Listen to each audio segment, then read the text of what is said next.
आपण अत्यंत महत्त्वपूर्ण अपडेट पाहतो. हा व्हिडिओ आपण शेवटपर्यंत पाहावा. केंद्रीय कर्मचाऱ्यांना जानेवारीपासून 35% पगारवाढ मिळण्याची शक्यता. मोठी अपडेट समोर आली आहे. 24 डिसेंबर 2025. नमस्कार मित्रांनो, चॅनलमध्ये आपले सहर्ष स्वागत आहे. तत्पूर्वी आपण नवीन असाल चॅनलला आत्ता सबस्क्राईब करा, समोरील बेल आयकॉनला क्लिक करा. निश्चितच नवनवीन अपडेट अखिल तांबुलसर क्लासेस चॅनलमार्फत सतत आपल्याला पाहायला मिळतील. पाहूया सविस्तर.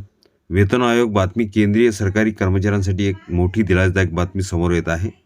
8व्या वेतन आयोगाबाबत 8 पे कमिशन महत्त्वाचे संकेत मिळाले असून कर्मचाऱ्यांच्या पगारात तब्बल 30 ते 35% वाढ होण्याची शक्यता वर्तवली जात आहे. यामुळे देशभरातील लाखो कर्मचारी आणि पेन्शनधारकांमध्ये आनंदाचे वातावरण आहे. 8वा वेतन आयोग म्हणजे काय? केंद्र सरकारकडून दर 10 वर्षांनी वेतन आयोगाची स्थापना करण्यात येते.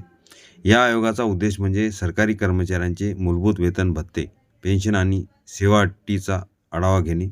सध्या लागू असलेला 7वा वेतन आयोग 31 डिसेंबर 2025 रोजी संपणार असून त्यानंतर 8वा वेतन लागू होण्याची शक्यता आहे.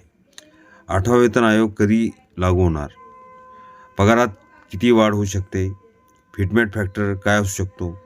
महागाई भत्ता DA बाबत काय? अंतिम निर्णय कधी? 8वा वेतन आयोग कधी लागू होणार? 8 pay commission salary hike. Media रिपोर्टनुसार 1 जानेवारी 2026 पासून 8वा वेतन लागू होऊ शकतो. मात्र प्रत्यक्षात वेतनवाढ कर्मचाऱ्यांच्या खात्यात जमा होण्यासाठी काही महिने लागू शकतात. आयोगाच्या शिफारसी तयार होण्यासाठी सुमारे 18 महिने कालावधी लागतो, अशी माहिती सूत्रांनी दिली आहे. पगारात किती वाढ होऊ शकते? तज्ज्ञांच्या मते 8व्या वेतन आयोगात 30 ते 35% पगार वाढ होण्याची शक्यता आहे. ही वाढ फिटमेट फॅक्टर, डिअरनेस अलाउन्स आणि इतर भत्त्यावर आधारित असते.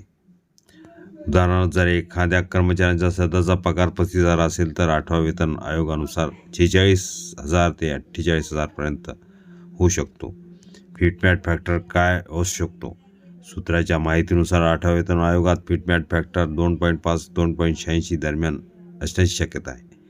यामुळे कर्मचाऱ्यांच्या मूळ पगारात मोठी वाढ होऊ शकते. 7व्या वेतन आयोगात फिटमेट फॅक्टर 2.57 होता, त्यामुळे यावेळी त्यात वाढ होण्याची अपेक्षा आहे. महागाई भत्ता DA बाबत काय? 8वा वेतन आयोग लागू झाल्यानंतर सध्याचा DA 0 मानला जाऊ शकतो. त्यानंतर नवीन दराने DA पुन्हा लागू केला जाईल. याचा थेट फायदा कर्मचाऱ्यांच्या एकूण पगारात होणार आहे. हा व्हिडिओ उपयोगी वाटला तर लाईक, शेअर आणि अखिल तांबुलसर क्लासेस चॅनलला सबस्क्राईब करा.